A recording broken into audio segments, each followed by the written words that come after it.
자녀들아 강하고 담대하라 라는 제목으로 말씀을 생각해 보기를 원합니다. 한번 따라해 보실래요? 자녀들아 강하고 담대하라.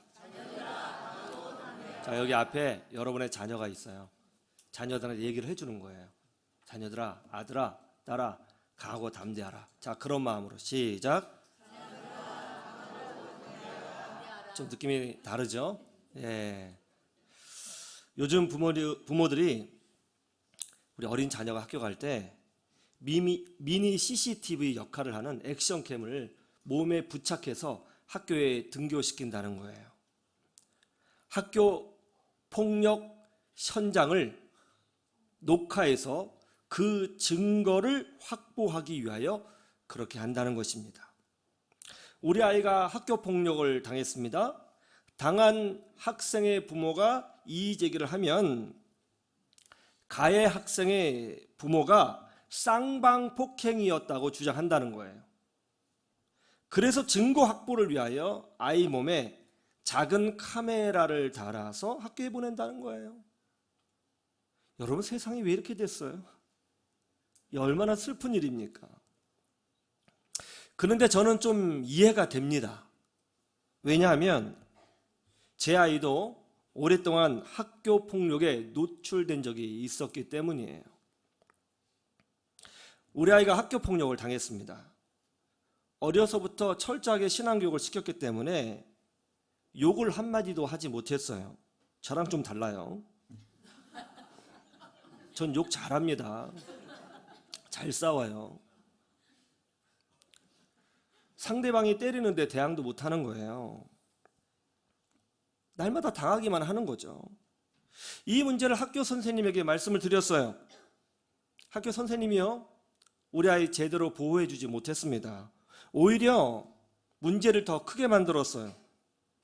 더 심각한 학교 폭력을 경험해야 했습니다. 결국 정신과 상담이 필요한 상태까지 가게 됐어요.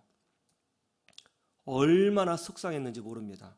너무너무 화가 나더라고요. 고통스러웠어요. 제가 목사였지만 찾아가서 복수하고 싶었습니다. 정말 고통 그 자체였어요. 하루는 너무 속상해서 제가 애한테 이렇게 말을 했어요. 야, 맞지만 말고 너도 좀 때려. 욕해. 때리라고. 그렇게 말을 했어요. 얼마나 화가 났으면 제가 그런 말을 했겠어요. 자녀의 학교 폭력을 경험하면서 기도 많이 했습니다. 이 아픔 때문에 우리 자녀의 마음이 다쳐서 세상에 눌려 사는 사람이 되지 않기를 위해서, 또 이 상처 때문에 우리 아이가 주눅 들어서 살지 않기를, 그리고 무엇보다도 이렇게 간구했어요. 하나님, 우리 자녀들의 심령이 여호수아처럼 강하게 하시고 담대하게 하여 주셔서 인생의 어떤 고난이 와도 이겨낼 수 있는 정신력과 영적인 힘을 더하여 주시옵소서. 여러분, 이게 부모의 마음 아니에요? 우리 자녀들 돈 많이 버는 거 좋죠. 우리 자녀들 꿈과 비전 이루는 거 참 좋아요. 그런데 더 중요한 게 뭐예요? 우리 자녀들의 멘탈이 중요한 거예요. 결국 인생은 멘탈 싸움이에요. 영혼이 강해야 돼요. 아니, 인생의 고난이 뭐 한 번밖에 없어요? 세상을 살다 보면 별의별 인간들을 다 만난다고. 이 세상에는 못돼 처먹을 인간들이 너무 많아요. 예? 아무 이유가 없는데 나를 미워하고 아무 관계도 없는데 나를 공격한다니까. 그런 사람들 만나서 영혼이 약하면 이겨낼 수 있겠어요? 걱정되더라고요. 우리 애들 걱정돼요. 그래서 우리 아이들 다른 거 필요 없어요. 좀 강하고 담대하면 좋겠다. 저는 그렇게 생각합니다. 여러분은 어떤지 모르겠어요. 오늘은 어버이 주일이죠. 어버이 주일의 핵심이 뭐예요? 내 부모를 공경하라. 어떻게 하면 부모를 공경하는 거예요? 부모님은 잘 모시는 거죠. 부모님 말씀 잘 듣는 거예요. 그리고 물질적으로도 부모님 잘 섬겨야 됩니다. 그런데 저는 그렇게 생각해요. 제일 큰 효도는 뭐냐? 어떻게 하면 부모를 제일 잘 섬기는 거냐? 그거는 나 자신이 부모에게 걱정거리가 되지 않는 거다. 전 그렇게 생각합니다. 내 자신이 부모에게 걱정거리 되지 않고 부모의 기쁨이 되는 것, 그게 제일 큰 효도다. 전 그리 생각합니다. 어떻게 하면 나 자신이 부모에게 걱정거리가 되지 않고 기쁨이 될 수 있는가? 그것은 우리가 세상의 고난에 무너지지 않고 강하고 담대한 자녀가 되는 거예요. 이것 하나만 잘해도 효도하는 겁니다. 이거 하나만 잘해도. 그렇지 않아요? 우리 하나님 아버지도 마찬가지예요. 성경에 제일 많이 기록되어 있는 말씀이 뭐예요? 강하고 담대하라. 하나님은 우리가, 그의 자녀된 우리가 이 땅에서 강하고 담대하게 살기를 원하시는 것입니다. 저는 여러분들이 강하고 담대한 자녀가 되기를 주님의 이름으로 축원합니다. 이것을 위해서 우리는 오늘 말씀을 근거해서 두 가지를 기억하면 좋겠어요. 첫 번째, 악담은 하나님의 은혜를 이길 수 없다는 거예요. 한번 따라해 보세요. 악담은 하나님의 은혜를 이길 수 없다. 저는 오늘 본문 말씀을 연구하면서 큰 충격받았고요. 정말 열받았어요. 사도 바울께서 당했던 수모들, 사도 바울께서 당했던 억울한 일들, 사도 바울께서 당했던 아픔이 무엇인지 너무 생생하게 오늘 성경 말씀에 잘 기록되어져 있었기 때문에 말씀을 연구하면서 제 마음이 아려오더라고요. 사도 바울은 온 세상에 다니면서 복음을 전했습니다. 그리고 오직 예수 그리스도만이 모든 시대의 유일한 구주가 되신다고 선포했습니다. 그리고 믿음으로만 구원받는다고 선포했습니다. 그러자 놀랍게도 이 복음을 들은 로마 사람들이 예수님을 유일한 나의 구주로 영접하고 하나님의 자녀가 되는 기적이 일어났습니다. 그리고 그들이 교회가 되었어요. 그런데 문제가 생겼습니다. 사도 바울은 여러 지역을 순회하면서 말씀을 전했는데요. 사도 바울이 교회를 떠나 다른 지역에 있는 교회로 가면 그 사이에 뒤이어서 이단 사이비들이 교회 안으로 은밀히 침투했습니다. 그러면서 사도 바울이 전한 복음을 흔들어 버리는 거예요. 제가 우리 자녀들을 키워보니까 참 묘한 게 있어요. 애들은 말이에요, 엄마 아빠의 말보다 친구의 말을 더 잘 믿어요. 지들끼리 아무리 말해봐야 지들 수준이잖아요. 아무리 아니라고 말을 해도 친구의 말을 더 잘 믿더라니까. 그쵸? 속 터져요. 근데 성도도 마찬가지인 것 같아요. 담임 목사의 말보다 지들끼리 말을 더 좋아해. 더 신뢰한다니까. 잘하면 신학교 차리겠어. 사도 바울이 세운 교회들도 그랬어요. 사도 바울 목사님이 다른 지역으로 가면 사이비 이단들이 평신도로 위장하여 그 교회에 침입합니다. 그리고 열심히 교회를 섬겨요. 그리고 그 교회의 리더가 됩니다. 그런 후에 여러 사람들하고 매우 친해져서 그 사람들의 신뢰와 마음을 얻어요. 이렇게 사람들의 마음을 얻으면 그때 이단들이 사도 바울을 은밀히 비판하기 시작했습니다. 사도 바울은 오직 믿음으로만 구원받는다고 말을 하는데 그거 성경적으로 틀린 것이다. 어떻게 믿음으로만 구원을 받느냐? 적어도 사람 편에서 뭔가를 해야 하는 것 아니냐? 구약 성경을 봐라. 수많은 계명이 있지 않느냐? 그거 뭐냐? 그거 지켜야 되는 거 아니냐? 이런 식으로 말이에요. 또 어떤 사람들은 사도 바울의 진정성에 대하여 의문을 제기합니다. 사도는 예수님하고 3년 동안 같이 다녀야 사도지. 사도 바울이 어떻게 사도가 될 수 있어? 바울은 사도가 아니야. 그러므로 그의 말에는 권위가 없어. 듣지 말아야 돼. 그리고 그가 가르친 것들은 다 가짜야. 이렇게 흔들어 버리는 거예요. 이런 식으로 사도 바울을 공격하고 또 사도 바울이 세운 교회를 흔들어 댔던 것입니다. 그리고 흔들리는 사람이 있으면 이단으로 끌고 간 거예요. 3절 말씀을 보세요. 이렇게 기록되어 있네요. 3절 다 같이 시작.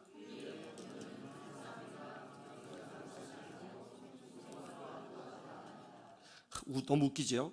우리의 권면은 간사함이나 부정에서 난 것이 아니요 속임수로 하는 것도 아니라 사도 바울이 데살로니가 교회 성도들에게 왜 이런 말씀을 써서 보냈겠습니까? 그렇게 말하는 인간들이 있었으니까 써보낸 거예요. 침투한 이단들이 사도 바울을 이렇게 모함한 거예요. 사도 바울 간사한 사람이다, 속임수 쓰는 사람이다, 그렇게 얘기를 하는 거예요. 사람들의 마음을 얻기 위해서 거룩한 척하는 것이다, 다 쇼다, 그렇게 얘기를 했다는 거예요. 아니, 사도 바울을 어떻게 그렇게 매도할 수 있어요? 오직 주님을 위해서 목숨 걸고 복음을 전했잖아요. 미쳤다고 데살로니가까지 와서 매를 맞아가면서 복음을 전했겠어요? 이런 사람은 어떻게 그렇게 말할 수 있어요? 나쁜 인간들 많아요. 뱀 같은 인간들 많습니다. 5절 보세요. 다 같이 시작. 너희도 알거니와 우리가 아무 때에도 아첨하는 말이나 탐심의 탈을 쓰지 않은 것을 하나님이 증언하시느니라. 그 이단들이 사도 바울을 뭐라고 매도했어요? 사도 바울의 성도를 권면하고 위로하고 은혜의 말을 해주고 막 환하게 웃어주고 품어주니까, 야, 사람 마음 얻으려고 아첨하네, 그랬다는 거예요. 사람 마음 얻으려고 아첨한다. 교묘합니다. 8절을 보세요. 다 같이 시작. 우리가 이같이 너희를 사모하여 하나님의 복음뿐 아니라 우리의 목숨까지도 너희에게 주기를 기뻐함은 너희가 우리의 사랑하는 자 됨이라. 사도 바울이 웃어주고 친절하게 사람을 대해주고 은혜의 말로 권면한 것은 진짜 사랑해서 그랬다는 거예요. 정말, 아니, 이방인이 예수님을 믿었어요. 사도 바울의 입장에서 얼마나 참 놀라운 일이고 감격스러운 일입니까? 그 영혼이 얼마나 귀해요. 사랑했다는 거예요. 아꼈다는 거예요. 그래서 그렇게 했다는 거예요. 그런데 이단들이 어떻게 말했어요? 온갖 악담으로 사도 바울을 비평하고 뒤에서 욕하고 모함했다는 것입니다. 사도 바울 목사님이 얼마나 힘드셨겠어요. 목회할 때 저런 소리를 들을 때마다 정말 화나고 낙심되고 다 때려치우고 싶었을 것입니다. 그리고 거기에 선동당한 사람들 보면, 그래, 니들끼리 잘해봐라, 나 모르겠다, 그러고 말았을 것 같아요. 여러분, 우리가 믿음으로 살다 보면 이렇게 나를 험담하고 뒤에서 나에 대해서 말을 하고 부정적으로 나를 평가하고 나에 대해서 악담하는 사람들이 있을 수 있어요. 아무런 잘못한 게 없어요. 아무런 의도가 없어요. 그냥 믿음으로 살았어요. 그런데 나에 대해서 이러쿵저러쿵 하는 사람은 꼭 있다니까요. 그 직장에 가든지 교회 가든지 어디에 가든지 그런 사람들이 있습니다. 야, 누가 나에 대해서 이렇게 말을 하더라, 그런 얘기 들으면 여러분 기분 어때요? 묘하죠? 열받죠? 짜증나죠? 쫓아가서 멱살 잡고 싶죠? 근데 또 잡을 수는 없죠? 아무것도 하고 싶지 않죠? 다 포기하고 싶죠? 낙심되죠? 그럴 겁니다. 그런데 오늘 놀라운 말씀이 있어요. 13절 말씀 보세요. 13절 다 같이 시작. 이러므로 우리가 하나님께 끊임없이 감사함은 너희가 우리에게 들은 바 하나님의 말씀을 받을 때에 사람의 말로 받지 아니하고 하나님의 말씀으로 받음이니 진실로 그러하도다. 이 말씀이 또한 너희 믿는 자 가운데서 역사하느니라. 아멘. 교회에 침투한 이단들이 사도 바울에 대해서 그렇게 비평하고 교묘하게 나쁘게 몰아가고 악담을 쏟아냈단 말이에요. 그래서 사도 바울을 나쁜 사람으로 만들려고 노력을 했단 말이에요. 그렇지만 그들이 그렇게 노력을 했지만 놀랍게도 데살로니가 교회의 성도들은 한 명도 흔들리지 않았다는 것입니다. 사도 바울이 전해준 복음을 하나님의 말씀으로 받아들이고 진실로 그 말씀 가운데 거하면서 새기둥 같은 믿음으로 흔들림 없이 믿음의 성장을 이루고 있었다는 거예요. 여기서 우리는 큰 위로를 받아요. 그게 뭐예요? 사람의 악담은 하나님의 은혜를 이길 수 없다는 거예요. 이단들이 사도 바울을 매도하려고 악담을 쏟아냈지만 하나님이 데살로니가 교회를 꽉 붙잡고 계시니까 흔들리지 않고 오히려 믿음의 성장을 이루게 되었다는 것입니다. 사람의 악담은요, 하나님의 은혜를 이길 수 없다고 저는 확신합니다. 사람의 소리는요, 권능의 소리가 아니에요. 사람의 악담은 하나님의 결정을 유도할 수 없습니다. 여러분, 사람의 소리에 흔들리지 마시고 오직 주의 은혜만 바라보시기를 주님의 이름으로 축원합니다. 소아마비 지휘자 중에 차인홍 교수님이라고 있는데요, 차 교수님은 태어난 지 1년 만에 소아마비로 하반신 장애인이 되었습니다. 가정 형편이 어려워가지고요, 9살 때 재활원 뭐 그런 곳이 있는 모양이에요. 재활원에 들어가게 되었다는 거죠. 거기서 이제 바이올린을 배웠는데 나름 잘했던 모양이에요. 그런데 돈이 없어서 중학교에 진학을 못했습니다. 그렇게 음악을 좋아했습니다. 어떻게든 음악을 배우려고 하는데요, 이게 학력이 안 되니까 이 길이 열어지지 않는 거예요. 그래서 미국으로 가기로 꿈을 꿨습니다. 소아마비인데 가진 것도 없는데 학력도 없는데 미국이라도 공부한다. 약간 허황되긴 하지만 그래도 이런 어려운 상황에 있는 사람이 그런 꿈을 꿨다면 여러분 어떻게 하시겠어요? 기도해 준다고 하고 어떤 분은 후원도 해주고 그래야 되잖아요. 그런데 말이에요, 인간들이 그러잖아요. 온갖 악담을 쏟아내더라는 거예요. 장애인이, 말이 좋아서 장애인이지, 장애인이 돈도 없으면서 무슨 미국에 가서 공부하느냐고 말이에요. 비아냥거리면서 험담하면서 안 된다고 하면서 그러더라는 것입니다. 여러분, 사람들 못된 인간들 많아요. 아니, 오히려 기도해주고 격려해주고 후원금을 좀 줄 것이지, 아니면 그냥 가만히 입 닥치고 있든지, 악담을 하고, 가뜩이나 몸도 불편한데 짓밟아버리는 행동 아니냐고. 하여튼 그런 인간들 진짜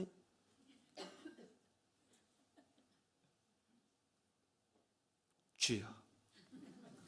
그런 사람도 있습니다. 진짜요. 있어요. 근데 이분이요, 그런 소리에 휘둘리지 않았습니다. 기도 많이 하고 정말 하나님 한 분 바라보고 건너갔어요. 최근에 소식이 전해 왔는데요, 그분이 사우스 캐롤라이나 주립대학에서 박사학위를 땄어요. 그리고요, 자그마치 83대 1의 경쟁률을 뚫고 라이트 주립대학교 음대 교수가 되었어요. 휠체어에 앉아서 지휘합니다. 사람의 말에 능력이 있어요? 악담하면 그대로 되는 거예요? 천만에 만만에. 진짜 능력은요, 예수 안에 있어요. 하나님의 은혜가 능력이에요. 그러므로 사람의 소리에 흔들리지 마시고 강하고 담대하시기를 주님의 이름으로 축원합니다. 두 번째는 우리 자녀들이 나의 등 뒤에 계신 분을 바라보고 살면 강하고 담대할 수 있다는 거예요. 한번 따라해 보세요. 나의 등 뒤에 계신 분을 바라보라. 우리 4절 말씀을 보세요.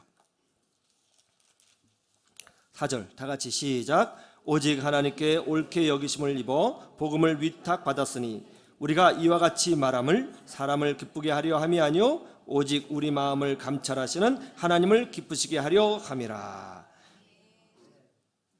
이단 사이비들이 그렇게 사도 바울을 뒤에서 매도하고 못된 말로 흔들려고 했을 그때에 사도 바울이 그럼에도 불구하고 흔들리지 아니하고 복음을 전하고 믿음으로 전진할 수 있었던 힘이 뭐냐? 그것은 나를 부르신 분이 하나님이시라는 것을 확신했기 때문이라는 거예요. 나를 부르신 분이 하나님이시다. 하나님이 내게 복음을 위탁하셨다. 나는 지금 복음을 전하고 교회를 세우는 것은 사람을 기쁘게 하려고 그렇게 하는 것이 아니라 하나님을 기쁘게 하려고 이렇게 하는 것이다. 내 등 뒤에 하나님이 계시다. 그렇게 말씀하고 있는 거예요. 따라해 보세요. 내 등 뒤에 하나님이 계시다. 이거 붙잡고 사도 바울이 믿음으로 전진했다는 것입니다. 사도 바울이라고 뭐 그런 말 들었을 때 안 속상했겠어요? 화 안 났겠어요? 예? 그래도 감정에 휘둘려서 무너지지 않고 그런 사람의 소리에 무너지지 않은 이유는 내 뒤에 하나님이 계시다. 강하고 담대할 수 있었던 이유라는 겁니다. 제가 처음 담임 목사가 되었을 때입니다. 예배당 지하에서 새벽 기도를 하는데요, 아무도 없었습니다. 기도하는 곳이 지하여가지고는 불을 끄면 매우 어두웠는데, 이제 비상구 편말 있잖아요, 조그만 거. 그 불빛만 이 지하 예배실을 살짝 비추는 정도였습니다. 희미하게 비쳤어요. 그때 저는 새벽마다 무릎 꿇고 2시간씩 달마다 기도를 했습니다. 이제 처음 담임 목사가 됐으니까 좀 잘해보려고, 영적으로 강해보려고, 교회 부흥시켜보려고 이렇게 기도를 한 거예요. 그런데 어느 날 혼자서 기도하는데 갑자기 등골이 오싹하면서 뭔가가 제 옆을 훅 지나가는 거예요. 눈을 떠보니까 아무도 없어요. 기분이 별로 안 좋았습니다. 기분인가 싶어서 다시 눈을 감고 기도했습니다. 그런데 사람이 묘하죠. 뭔가 제 옆으로 오는 것이 느껴져요. 제 옆으로 오더니 제 귀에다 대고는 아주 기분 나쁜 소리로 하하하하하 하고 웃는 거예요. 그 웃음소리는 분명히 제가 느꼈어요. 비웃음이에요. 니까짓게 목사야? 네가 뭐 할 수 있을 것 같아? 내가 여기 몇 년 동안 살았는 줄 알아? 네가 뭐 여기 할 수 있을 것 같아? 그런 느낌이 들었어요. 아니, 순간적으로 등골이 오싹하면서 제가 깜짝 놀라 뒤로 넘어졌습니다. 막 일어나서 도망치고 싶었어요. 나가야 된다. 그리고 제 마음속에도 부정적인 생각이 피어오르기 시작했습니다. 내가 얼마나 영적으로 약해 보이면 이런 악한 영이 지금 나를 공격할까? 나는 안 되는가 보다. 그래서 막 나가려고 하는데 자존심이 상하더라고요. 지금 나가면 마귀한테 질 것 같았어요. 진짜로 그런 느낌이 들었습니다. 그런데 안 나가자고 하니까 너무 무서워요. 순간적으로 갈등했습니다. 이거 어떡하지? 나갈까? 말까? 그때 마음속에서요, 이런 성령의 음성이 들리더라고요. 네 뒤에 하나님이 계신다. 네 뒤에 하나님이 계신다. 내 뒤에 하나님이 계시구나. 그래서 무섭고 떨렸지만 그 자리에 앉아서 나의 등 뒤에 혼자서 부흥했어요. 그 찬양을 진짜 10번 미친 듯이 부르고 막 통성으로 기도하고 방언으로 막 기도했어요. 날마다 새벽에 2시간씩 그렇게 혼자 부흥하면서 기도했어요. 그렇게 한 6개월 정도 기도했을까요? 그때요, 그 당시에 교회 입구에 무당집이 2곳이 있었거든요. 굉장히 오랫동안 있었던 무당집입니다. 그런데 그 오래된 무당집이 말이에요, 어느 날 갑자기 신이 오지 않는다면서요, 무당집 접고 떠나가 버렸어요. 그때부터 교회가 부흥하더라고요. 그때부터요 말이에요. 악한 마귀는 여러분을 정죄합니다. 그리고 여러분의 내면의 소리로 여러분을 무너뜨립니다. 넌 안 돼. 넌 여기까지야. 네가 무슨 집사야. 네가 생활하는 거 다 알고 있어. 너 직장에서 어떻게 생활했는지 알고 있어. 내가 다 알고 있어. 내가 될 것 같아? 너 안 돼. 너 안 돼. 그렇게 얘기한단 말이에요. 그러나 여러분 기억하세요. 우리는 예수 그리스도의 보혈의 피로 우리의 모든 죄 용서받았어요. 미래의 죄까지도 용서받았어요. 우리는 부족해도 하나님의 자녀예요. 여러분 뒤에 하나님이 계시다는 것을 믿으시기를 주님의 이름으로 축원합니다.